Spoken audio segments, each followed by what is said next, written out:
Thank you, Darren. It's such a joy to serve with you at the Cathedral. And thank you all for being here this morning. There was a time in my life when just seeing this collar might have caught me a little bit off guard, and now I'm wearing one, and my therapist is not more happy.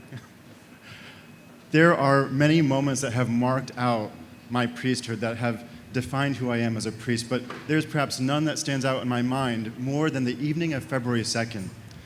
Taja de Jesus was a vibrant young trans woman of color. She came to our yoga practice very regularly, and she was at services almost every single week.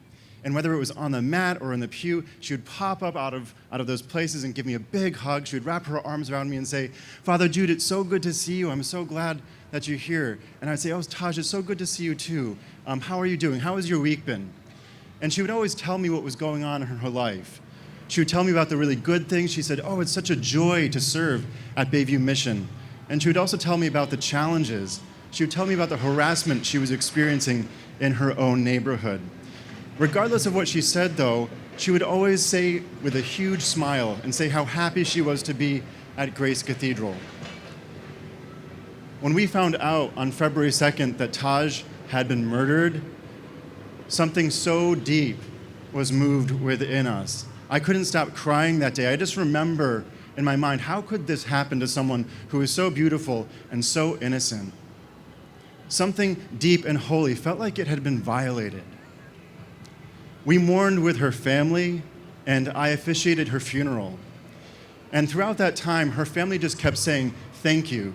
And I said, "Well, why are you saying thank you? What is that about?" And they said, Grace Cathedral was the one place in San Francisco where Taj knew that she was welcomed, that she was safe, and that she was loved. Those words mattered so much more to me than almost any other that I have ever heard in the course of my ministry. And it's a feeling that has been echoed by gay and lesbian couples that I've also married at the Cathedral. People who have found in Grace Cathedral a place of affirmation and of beauty that they didn't expect to find. And while my heart swells with pride at the thought of who we are as a cathedral, it also breaks at the thought that we are still the minority in the Christian world. Too many LGBT people continue to suffer hurt and rejection at the hands of the church, and that is not right. I think Grace Cathedral reminds us and reminds the wider world that our dignity does not come from any elected official or religious organization.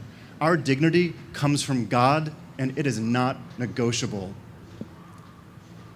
Now, there are many things happening at the Cathedral all the time, but as Darren mentioned, I've started this new community on Wednesday evenings, and it's called The Vine. It meets at 6:30 p.m. at the Cathedral. I would love for you to check it out. This Wednesday, we did a Sister Act Mass in honor of Pride, and I think everyone there can safely say they've never had so much fun at church. It was awesome. In just a moment, we're going to show a little video, and I just want to say again, whatever else you experience out there, and whatever else your experience of the church may have been at some other point in time, when you come to Grace, I want you to know that you are safe, that you are welcomed, and that you are loved. We don't just tolerate you, we celebrate you. Thank you.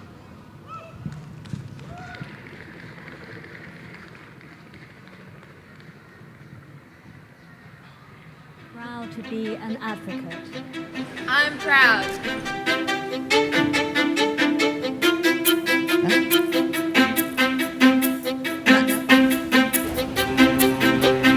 We're proud of our city's diversity.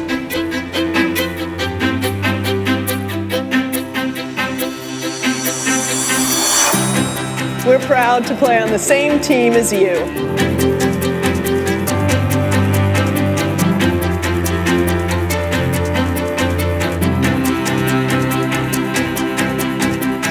We're proud to recognize the dignity of all people. We prayed and marched for marriage equality. And when the Supreme Court ruled in favor of love and justice, we rang our bells.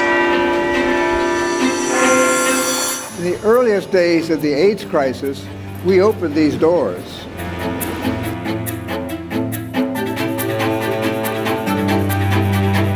We have buried hundreds, and we have wept with thousands, and we did not break. It's a place of community and a place that the entire city looks for moral guidance and leadership and as a place of refuge. We're proud of our differences. That will make us stronger. Grace Cathedral is a gift. We're proud to meet people wherever they are. I'm proud to be a mother. I'm proud to be an Episcopal priest. And I'm proud to be who God made me, a lesbian. We're proud to be San Francisco's house of prayer for all people.